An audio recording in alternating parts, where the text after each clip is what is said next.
What are plate up dinners? Why are they so important? And why are we desperate to reach the wider community with this incredible story of Eloise's? Please, please, please engage with this post to get us to reach more people and to show the world how incredible Eloise is, and that neurodivergent or not, you can achieve whatever you set your mind to. I love you. What is Plate Up Dinner? Plate Up Dinner is something that we do every single day, me and Eloise, where she will try a new food every single day. How have we got to this stage? Eloise will be 10 in January. She has autism, ADHD, global developmental delay, essentially a learning disability. She also was diagnosed with ARFID when she was younger, and she has sensory processing disorder.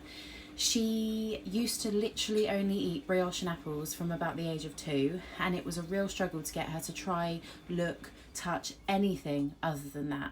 And I just decided that we were going to tackle it at home. We were getting advice from people, you know, professionals, but it just wasn't helping, and we just were like, we need to find something just for us. So I created essentially what is a plan that worked for Eloise. It might work for other children, but this is what worked for Eloise. So the way that we started it was that I started by putting plates, like individual little plastic plates and bowls of items of food around the lounge during the day, during playtime, for her to just look at, touch if she feels brave enough, smell if she feels brave enough. And this was getting her exposed and used to seeing, smelling and touching new textures and new foods.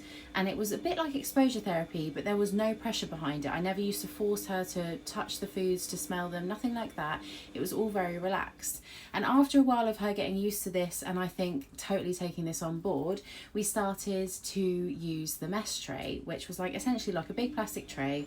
I used to put it in the middle of the lounge, and I used to cook up like different veg, or put different items of fruit in there, or pasta, rice, meats, all different things.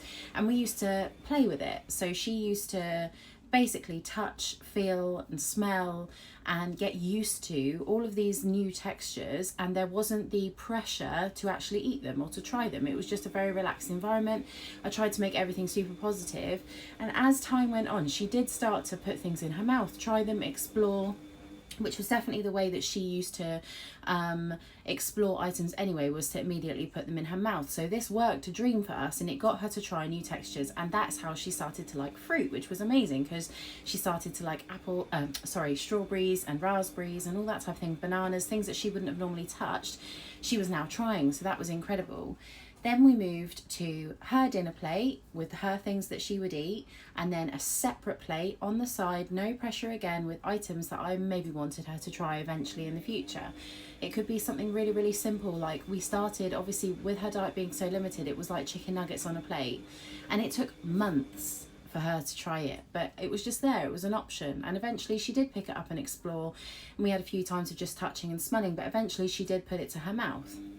Then as time went on and she started to do that more and more, and her food, the palette of food that she would eat started to grow, we moved to what essentially I would call a section plate, but we now use one from Pick Plates, which is amazing. But we have a variety of different section plates where none of the food is touching. So she's got her safe foods.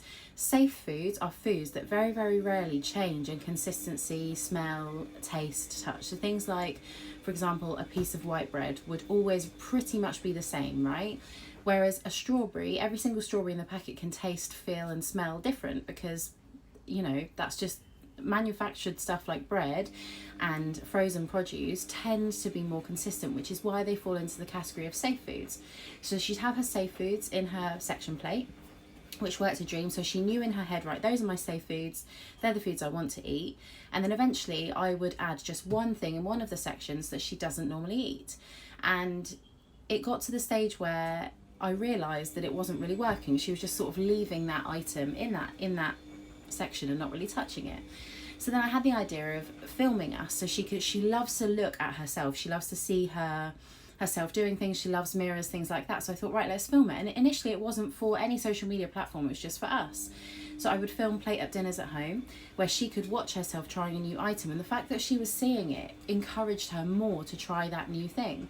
So she would then try the item because she could see herself trying it and the reaction and all the rest of it. And now we've got to the stage where, I mean, we started this when she was 2.5, 3.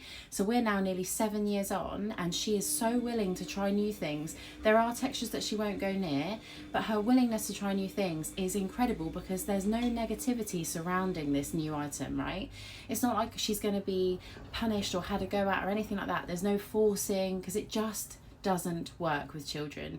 You create food phobias and aversions, and I'm not one to demonize food groups anyway, so you'll often see me put sweet products on her plate because I don't separate the two, because I don't agree with demonizing certain food groups. I really don't think it helps people when they get older with disordered eating, essentially.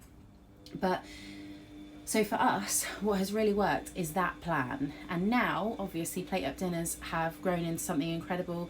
We've reached so many families whose children are now trying new things every day because they love to watch Eloise, or who maybe film their Plate Up dinners so they can watch their own reactions. We have neurodivergent adults coming to us saying, you've encouraged me and helped me to try something new each day. If Eloise can do it, so can I. That is why Plate Up Dinner is so important. That is why I'm desperate to get Plate Up Dinner out there for people to understand just how incredible Eloise is and how much she's overcome and how willing she now is to try new textures and new foods as a result of what we have done. And I just think putting negative association to food is never ever going to work. If you get upset and angry about your child not eating something, it's just not going to give them that positive feeling, that safety to try that food. You want to create an environment where someone feels safe and secure. The second somebody feels unsafe or vulnerable or forced to do something, specifically a child that is neurodivergent or an adult, because there are then things like pathological demand avoidance that fall into that as well, they are likely to push away. I don't want to do that. You're forcing me to do that. I don't want to do that. And I just think this process of calm, if she doesn't want to try the item, that's fine, there's no pressure. Literally, that's fine. If she doesn't want to keep it, that's fine. But the variety of food groups that Eloise now eats as a result of this is insane. So this is what Plate Up Dinner is. I really hope this has been informative, and if it helps you or has helped you, please let us know. It's so incredible that we have the following and the support that we do, but we are so desperate to reach more people. So please help us get there. Follow, share, like the videos, engage with us as much as possible. It really, really helps. And yeah, thank you all for being so amazing. We love you, we love you, we love you.